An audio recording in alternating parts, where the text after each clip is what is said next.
Šta je relaks masaža i čemu ona doprinosi? Relaks masaža je blaga, prijatna ručna masaža. Ona doprinosi opuštanju organizma i sjedinjavanje protoka energije. Ima za cilj negovanje tela i podizanje opšteg zdravstvenog stanja. Također služi za prevenciju stresa i premora, kao i relaksacija mišića. Ubrzani tempo života neminovno izaziva gomilanje stresa u organizmu, a to može dovesti do nesanice, glavobolje, pa čak i problema sa organima za varenje, jer nekako smo u konstantnom grču. Da li relaks masaža može doprineti rešavanju i ovih problema? Relaks masaža izaziva dobro raspoloženje i postiže opuštanje i smatra se inicijalnim korakom u pomoći organizmu da se oslobodi od stresa. Samim prijatnim kontrolisanjem i ubrzanjem cirkulacije doprema se više kiseonika do mozga i samim tim doprinosi se poboljšanju sveopšteg zdravlja. Time se otklanjaju glavobolje, otklanjaju se problemi sa nesanicom i varenjem.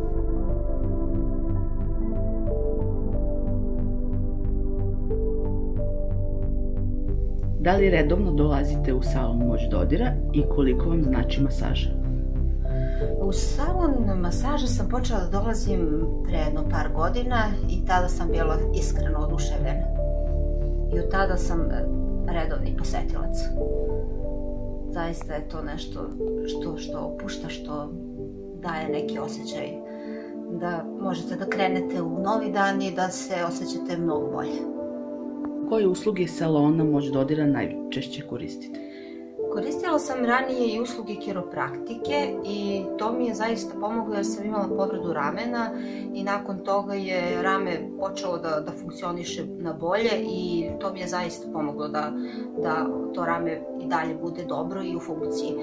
Zatim sam par puta koristila i šijacu masažu, ona je drugačija i zadovoljna sam zaista jer se i nakon te masaža osjećam dobro i poletno, ali nekako ono što je moj favorit i ono što meni najviše prija to je relaks masaža. To mi je favorit i sa njom je mnogo lakše da krenem u novi dan i da se osjećam bolje. Koliko su ljudi upoznati sa relaks masažom? Osobe koje brinu o svom zdravlju su vrlo dobro upoznate s ovim tipom masaže i redovno dolaze na tretmane, ali naravno da postoji osobe koje dolaze tek kad ih nešto zaboli, što smatram pogrešnim, zato što je tada već uglavnom kasno i potrebno je više tretmana da bi se telo potpuno opustilo.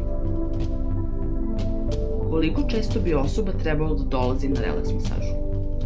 Ako govorimo o relaks masaži celog tela, moja preporuka je da to bude jednom mesečno, što ne iziskuje mnogo novca, a na taj način nivo stresa negde se dovodi na minimum.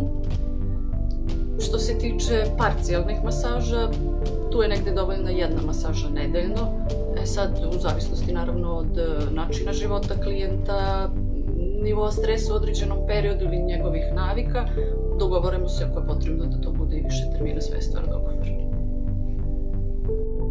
Koji je razlog zbog koga ljudi ne dolaze redovno na masaže?